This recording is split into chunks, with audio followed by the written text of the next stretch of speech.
Hi, everybody. Welcome to Real Talk. I'm Susan Raff. We've been covering a lot of politics lately, and I think everyone is curious about what's going to happen to Governor Lamont.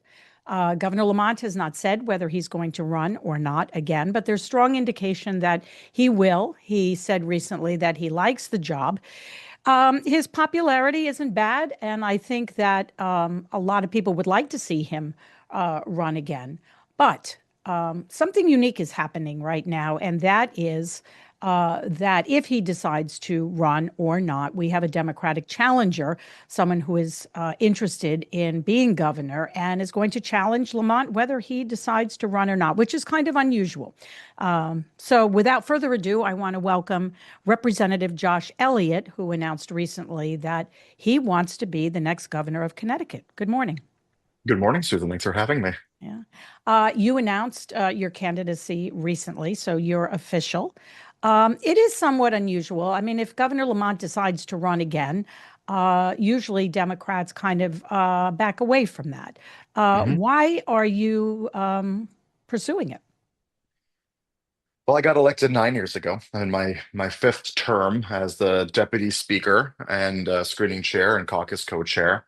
And I have found doing this work from the inside that the things that I run on are impossible to get over the finish line with this governor. And my belief is that we need to be protecting the middle class as much as possible in a state where costs are rising exponentially and people's wages are stagnating. And there's such a focus on the state budget, which is good. There are pension problems that we have to be continuing to focus on and pay down. But by exclusively focusing on the state budget and ignoring what's happening in our municipalities, where people's taxes are raising $3,000, $4,000 a year, it's sort of hard to say that we're protecting the middle class. And so my belief is that in a state where the more money you make, the less you pay as a percentage of your income to state and local taxes, we are essentially cementing wealth and holding the middle class down. And my belief is that it's only government that can help that, because right now government is the problem. And this is important enough to throw my hat in the ring because I believe that the governor is simply not listening to the party. He's simply not listening to the middle class, and he doesn't realize that we're doing some serious damage to our economy. And that's why I'm in the race.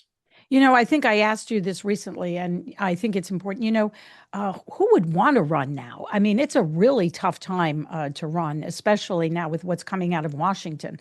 Mhm. Is that daunting to you that, Connecticut is poised to lose hundreds of millions of dollars? And yes, we have a surplus. Yes, we have a reserve, but that alone is not going to solve our problems. I'm somebody who does not shy away shy away from a fight. I got my career started by announcing against the Speaker of the House. So for those who know me, this is not a surprise that I would do something like this. Of course, I was successful in that race. I pushed the Speaker out and won my primary and won my general election by just having individual conversations every day for hours a day.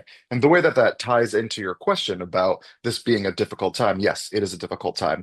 We were able to put about $2 billion away to prepare for these inevitable cuts. So we will be coming back, I believe, sometime in September to talk about how we protect our most vulnerable citizens.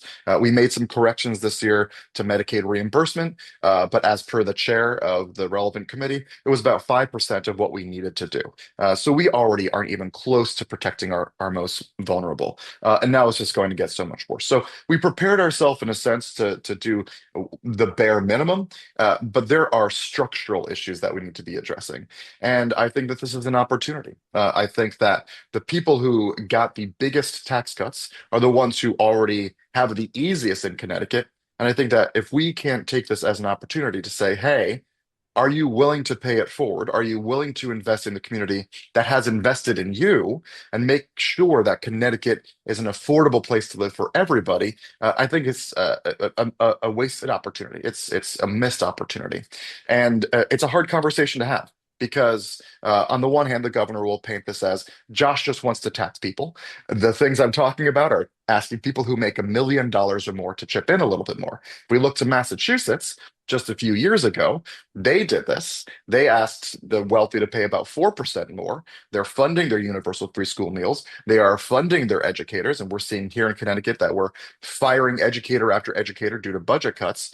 We have some big problems, and we can view this more as an opportunity as opposed to a problem. But we have to address it like so. Right. And I think it's pretty clear. I mean, Connecticut may not and probably won't have the money to do some of the things that you or maybe others would like. The governor was pretty strong about, I believe Senate Democrats were pushing for something to tax the wealthy, increase on capital gains.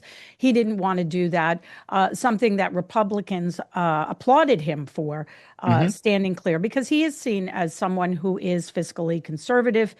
He Hmm. was worried that if you tax the rich more, you're going to keep them out of Connecticut and they're not going to come here. Aren't you Yeah. concerned about that? I think it's a relevant concern, but here's where I say it goes wrong. First, look to Massachusetts. What happened after they passed this millionaire tax? They exploded the number of millionaires they have, and they got more, and the millionaires got wealthier. That's the first thing. And then what happened? They got more revenue. We also have long-term longitudinal studies. It's called the millionaire migration myth. And over decades and decades of research, we see that people do not leave and come into states based on state tax policy. People are leaving and coming based on what is the job opportunity, what is access like, what is transportation like, what's their social safety net like, what is the culture like, and what are investments that the state is making into its own people and into its infrastructure. If you build it, they will come, but you must build it. And to build something, you have to pay for it. You can't not tax and have incredible infrastructure. You have to make a choice. And my belief is that we've been disinvesting for a very long time. It's why take a look at our transportation system. It takes about a half hour longer to get into New York City than it used to about 20 years ago. There are things we need to be doing to make sure that this is an inviting place to be. And so I understand that fear, but what I would say is generally that's precipitated by the anecdote, the person that you hear that is leaving, and then they complain about the taxes. And then in your head, you say, therefore, people are leaving because of taxes. But that's actually not what's happening sociologically across a broad scope. And also, when somebody leaves, that house isn't sitting vacant. That house is getting bought by somebody who can afford it and somebody who brings income in. We're only ever focusing on what's leaving, but not what's coming in. And usually, people that are coming in are going to be younger families that have decades and decades worth of growing their wealth, of growing their income, of making more money. So we're so apt to look at one side of the equation and we ignore the other side entirely. How much would you raise taxes on the wealthy? So we're talking about people that make $1 million or more. So this would affect a very small percentage of people, and it's no more than 5%, no less than 1%. Can't tell you what that number is. A lot of this is going to be talking about what I would like to do, and then the legislative process is ultimately what that number ends up being. As somebody who is in the legislature, I know how this works. The governor can paint a picture of where they'd like us to go, but there's 187 of us that ultimately have to give them that document at the end of the day. So what you do as the governor is you say, hey, this is where Connecticut needs to be, and then you work with the legislature to get as close to there as possible. You stuck your neck out on something that was highly toxic for Governor Lamont, I believe, when he ran in his last election, and that is tolls. Sure. Um, and you can make some pretty good arguments for it. I would. I think that when you consider a third of the traffic that's coming in and out of the state is not from Connecticut, and a lot of those are trucks, and they use our roads and our neighboring Yeah. states, and one of the few states that do not. However, Connecticut is a state that has high taxes, and I think that people here feel overtaxed, and the governor backed away from that. You're willing to push that. Are you worried about that? I'm not worried at all.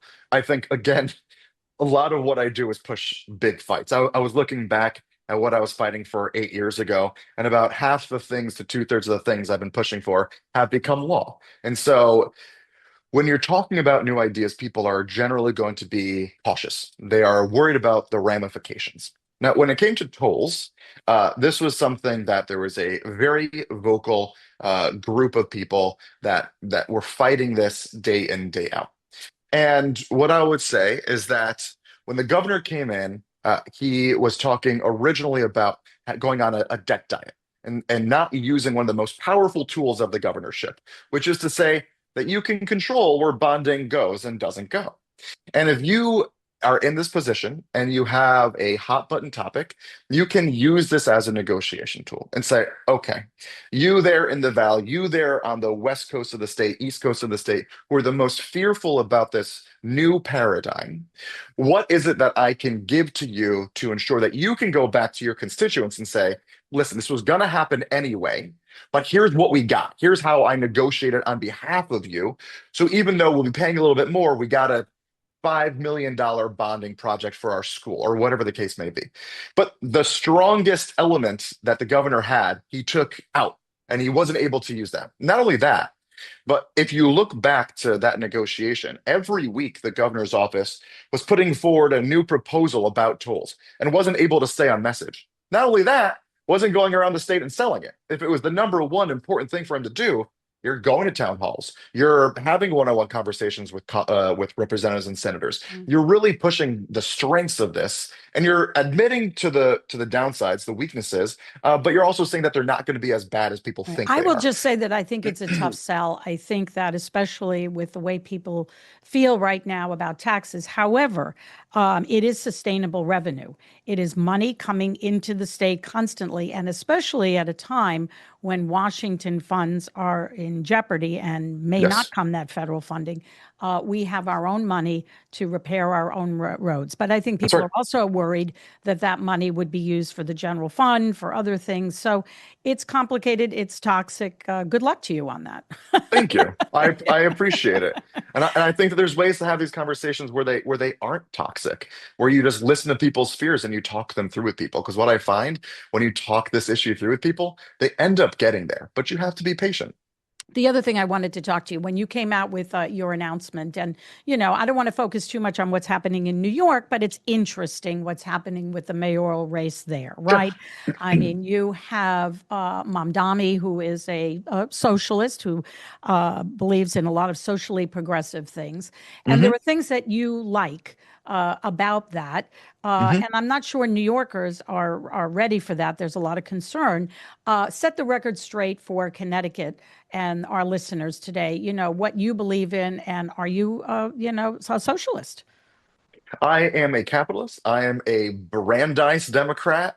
I believe in strong regulation. I'm an FDR Democrat. I believe in building out our middle class. I'm a small business owner, but there are a lot of things that the Democratic Socialists believe in that align with what I believe in too. So it's not one or the other.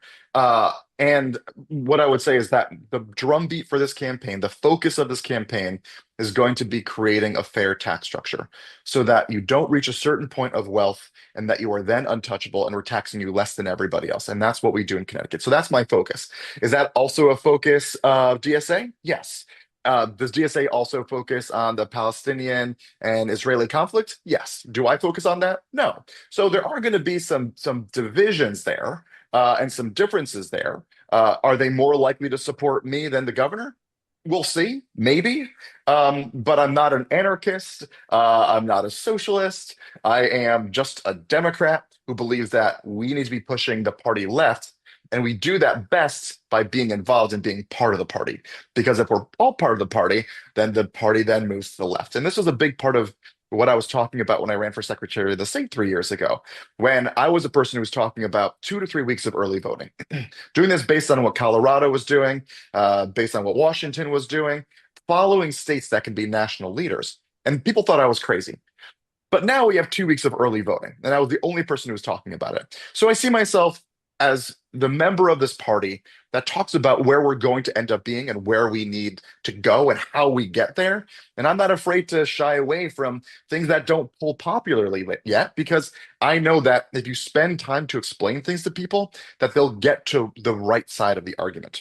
What do you think that as a governor is important for you to focus on right away? What is important? I It's mean, what do you, affordability. It's Mhm. affordability.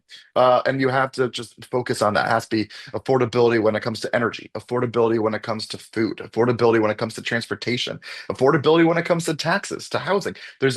By all these metrics, we are falling short as a state. We're making these very small corrective changes, pointing to them and saying, look how good of a job we've done.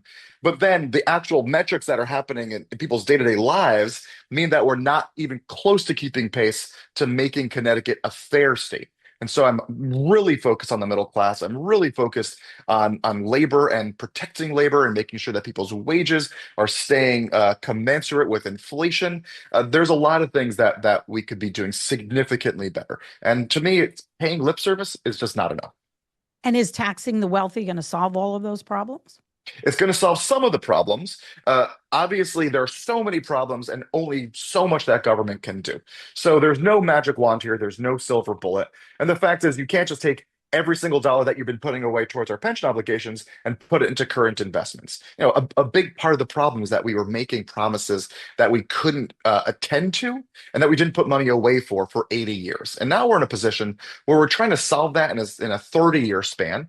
And I think that that's a problem. I always say if it takes 20 years to put the weight on, it'll take 20 years to take the weight off. You just have to be slow, consistent, and methodical. And we'd actually put into place a plan to get out of our pension problem by the mid to late 2040s. And when we're putting all this money, extra money towards that and not helping out the middle class now, that's stagnating our economy. It's lowering wages, and it's meaning that we're creating a system where we already have some severe division of the haves and have-nots, and just making it so much worse. And so I think that it's not either or. You do both. But for an example, we put $2 billion, we stashed it away, but that's money that we could be putting back into our municipalities to fund infrastructure.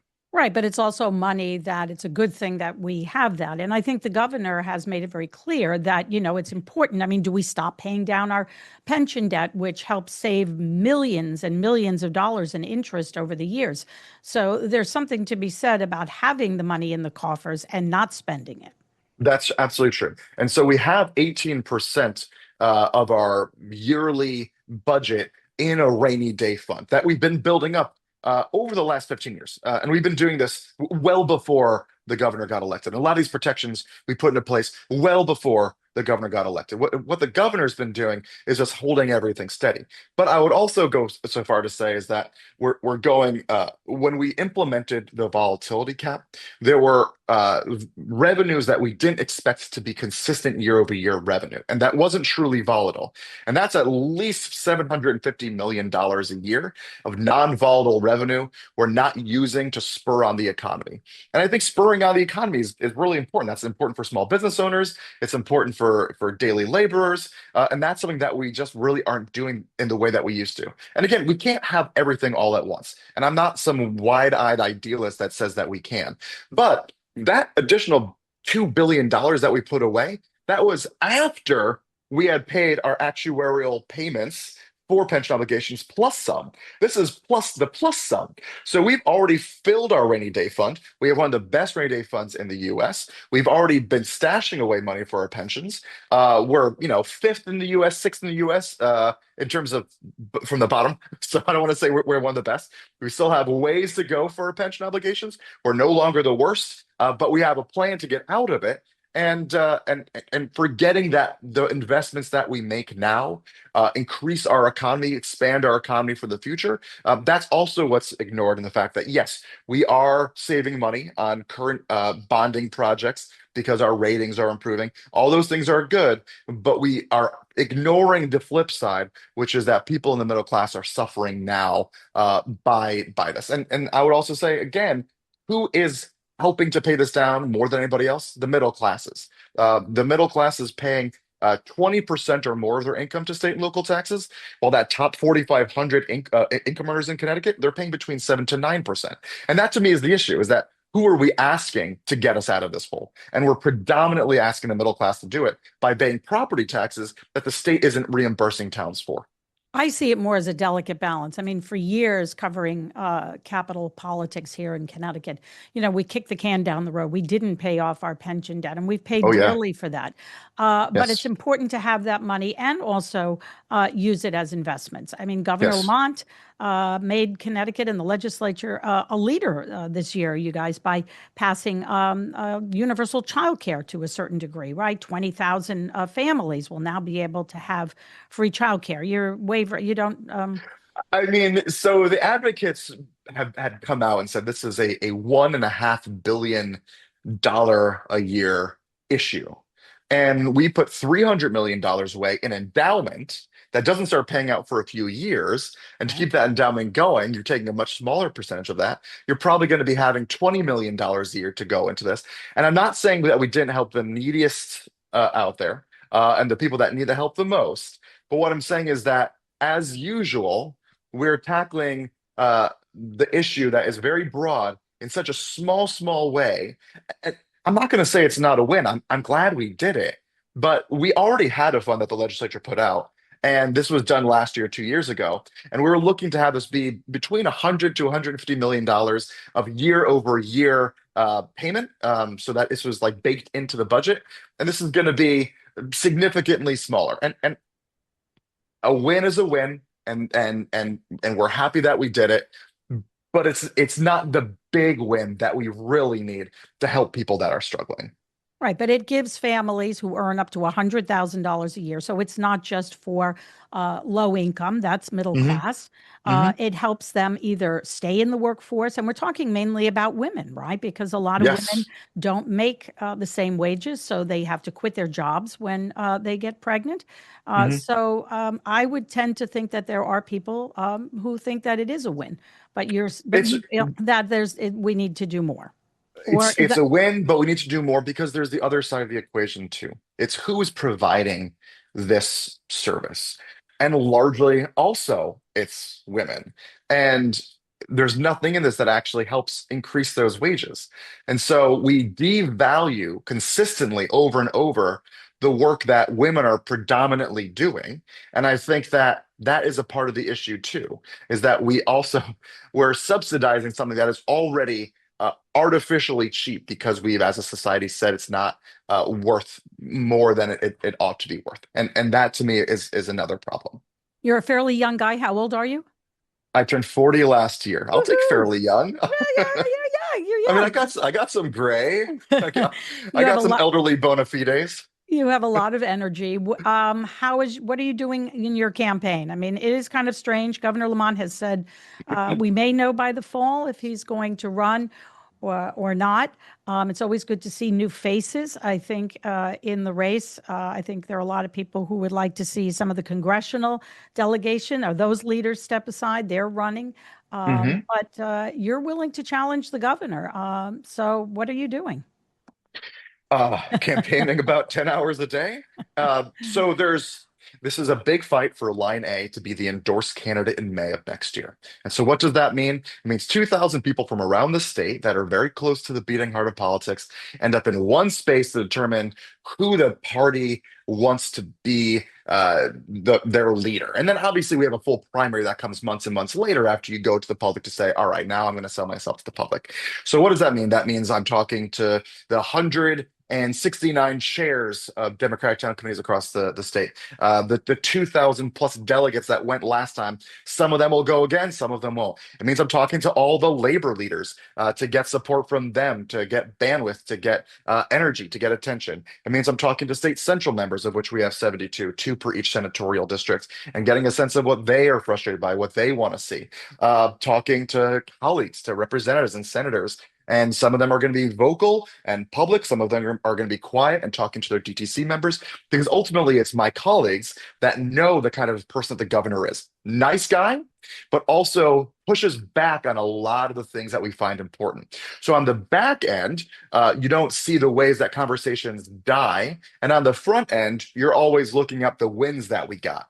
And I think that there's a study that came out just today. It's from Connecticut for All, and they're an organization of faith-based leaders and labor. And what it shows is that, yes, the governor is very popular, but if you talk about the fact that he's going to be going for a third term and doesn't believe we should be asking the wealthy to pay in more, those numbers flip dramatically. And the thing is that we as Democrats have been so afraid to criticize our governor because we're so afraid of having a Republican governor that we never actually look in the mirror and say, what do we stand for? What do we want in a leader? And that's what I'm providing an opportunity for in this campaign. I think, again, Ned's a nice guy. This is not about Ned being bad in any way. It's about we are very different when it comes to policy. We're very different when it comes to tackling the issues of how do you build out the middle class. And ultimately, we're going to be very different about how we handle the federal government. I think that the governor really wants to stick his head in the sand and pretend like everything's going to be okay if we just don't piss them off. The fact is, we're not going to be okay because they're already here. ICE is already picking people up off the street. The governor was the main problem with passing the newest version of the Trust Act, which protects our immigrant population. And we saw it every step of the way. This was a big Democratic caucus priority that the governor was fighting every step of the way. And so I think when you have your head in the sand and where you're seeing the federal government go after these other states, you got to be strong. You have to be vocal. You have to protect the most vulnerable. Well, I think that's a good way to end it. I think It's so an too. early process right now, right? I Yes, mean, it is. it's very early. We have not had a primary. What happens if, and that's what if, I mean, if the governor decides to run and he's endorsed by the party, will you seek a different path, or right now it's too soon to tell? Right now, too soon to tell. It's all eyes on line A. I'm doing a little bit of inside outside. We do social media, make sure that people have a sense of what this campaign will be like when it goes to the broader audience. So, in a sense, we are also talking to a broader audience. But the day in, day out is these granular conversations, these relationships that I've built over the last 10 years or so. I'm a good retail politician. I like the one on one. I like listening to people, getting a sense of what's out there. It's what makes me a strong candidate because I'm always really having a feel for that beating heart of the party. And I think what I'm doing is I'm speaking to the heart of the party right now. And so you'll notice the governor first said he was going to announce in June, and then the governor said he was going to announce in July, and now the governor is going to announce sometime in the fall. And what I would say is that maybe the feedback that he's getting isn't as good as what it looks like from the outside. When it looks like he's got that 63% approval. I think when you dig a little bit deeper, I think that that number will probably tumble. But who knows? Maybe I'm entirely wrong and I'm totally naive and I'm totally out there. That's okay too. But I enjoy this work. It's really important to me. I bring joy to it, I bring energy to it. And I think that our party can do better. Representative Josh Elliott, three-term Democrat from Hamden. Five term. Five terms. See, I'm not perfect. Clearly, I'm not. All good. All good. Anyway, want to thank you for joining us here on Real Talk and sharing your ideas. And I'm sure we're going to see you on the campaign trail soon. Absolutely will. All right. Thanks Keep for us having me. posted. Thanks for joining us. Thank You you. got it. Bye-bye. Thank you, everybody, for listening and watching.